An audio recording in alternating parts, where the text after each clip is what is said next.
Dirjen Pajak dan Dirjen Perhubungan Darat Kementerian Perhubungan mundur karena merasa gagal dalam tugas. Mengundurkan diri bagi pejabat negara yang gagal menjalankan tugasnya patut dibudidayakan. Saya akan menyatakan berhenti jadi Dirjen Perhubungan Darat. Direktur Jenderal Perhubungan Darat Djoko Sasono mundur dari jabatannya. Alasannya ia merasa gagal mengantisipasi lonjakan kendaraan angkutan Natal dan Tahun Baru. Djoko menyatakan pengunduran dirinya sebagai bentuk tanggung jawab atas ketidakmampuan mengatasi sejumlah persoalan lalu lintas. Saya secara pribadi tidak ingin membuat situasi seperti yang terjadi dan sebagai bentuk tanggung jawab saya terhadap hal ini, saya ingin menyatakan berhenti jadi Dirjen Perhubungan Darat. Djoko Sasono bukan pejabat pertama Kabinet Jokowi yang mundur.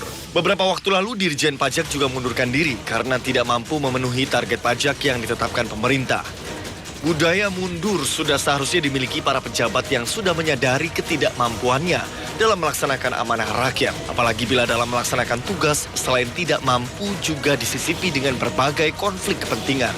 Sebut saja Menteri BUMN Rini Sumarno yang sudah direkomendasikan Pansus Pelindo untuk diganti, tetap tidak mau mundur. Selain itu, ada Jaksa Agung yang disinyalir syarat konflik kepentingan karena statusnya sebagai kader Partai Nasdem.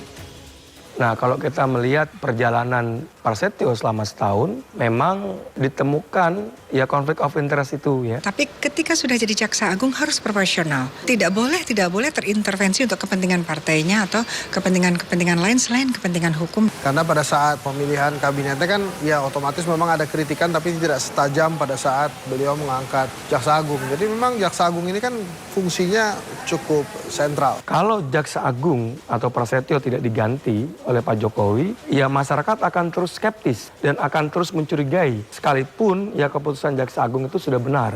Ya, jadi memang ini adalah dampak dari diangkatnya kader partai politik menjadi Jaksa Agung.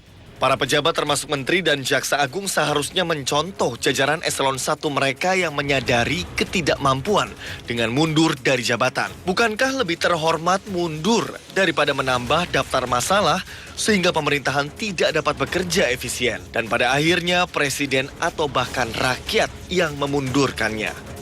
Tim Liputan MNC Media melaporkan. Ya pemirsa, berbagai kasus dan kisruh politik menghiasi pemerintahan Indonesia sepanjang tahun 2015.